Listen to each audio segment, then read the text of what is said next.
I saw Mike a couple years later, actually, from a car, and I waved to him, and he didn't seem to remember.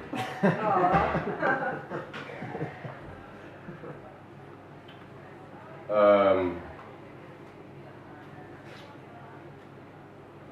going to dip into the poems now. This is about an old roommate of mine who I've recently been reacquainted with. I'm living in Brooklyn now, and she's been there for a little while. We shared a place many years ago in San Francisco, and I wrote this a long time ago, and I've just fixed it over the years. And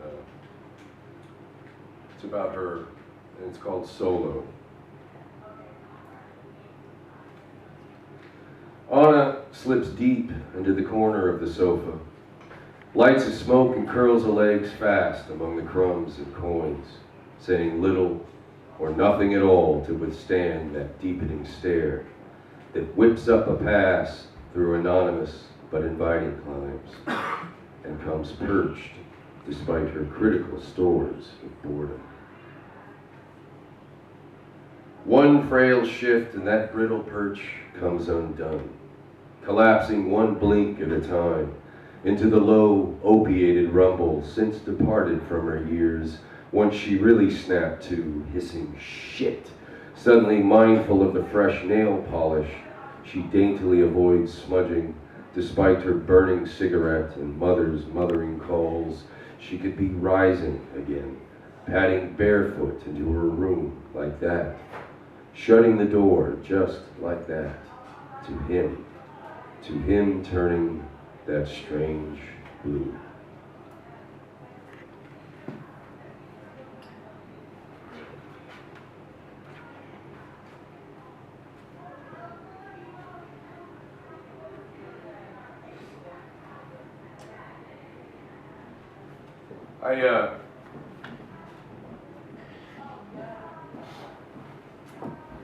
Enablers just, over the holidays, we played a show in San Francisco. We put one together. I was going to be out west to do it, so we decided to put one together at a club called the Hemlock, which is kind of a patron saint for us in that town anymore. None of us are really there any longer. And I managed to,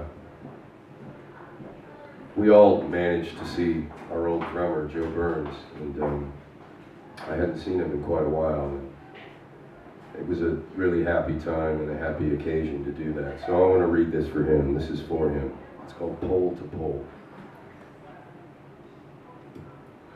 Up from the ankles in an airport bathroom, softly at first, more bliss than narcotic. An altogether imminent grip, it will condense and thrust every present sense outward, but close, absent of tone, like fur loosening, or the heftier rattle of old coins. Take this new chrysalis, the mind says, and to the body later says, your new agency. So you lift off your nerves without strain or fear, as a desirous chemically wheeling performance in red face paint, go, go, go in the blood. Your trailing, slack-tongued hounds prophesying the world at night as a sleepless, though benign fury for the rest of us. The gluttons and unenlightened souls making our way from one paycheck to the next, not savoring our food enough, drinking too much. Look to art, you say. And reckoning its ultimate salvation, with gratitude we must then look upon your lunacy as an essential artifact of faith. No. Art for art's sake is not the living, misunderstood God departing through the gates of sanity anymore. You're shattered, and you must bring your pieces back into place. The martyr's lot is full. All martyrs are already dead. Your buzz, my friend, will be clamped down, and your dearest of dogs will die in a cold field north of the city. You have to come back and try again.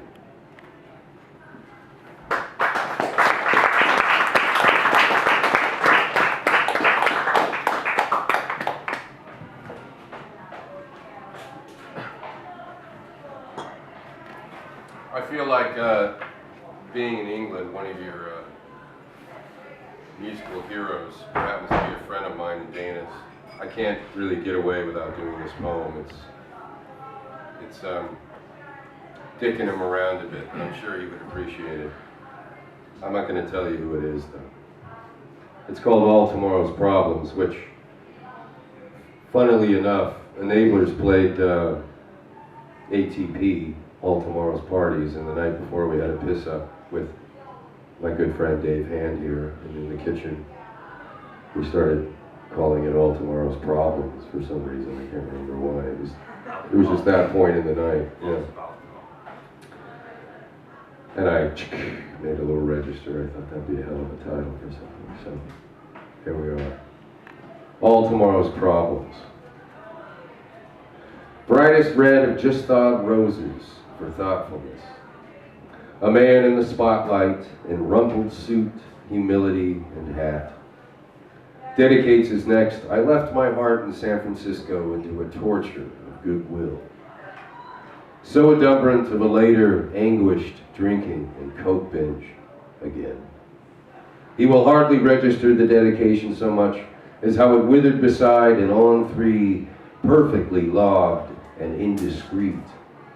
Ah, fuck off! Which on sentiment alone he will accept by necessity to be fame's soldier epitaph.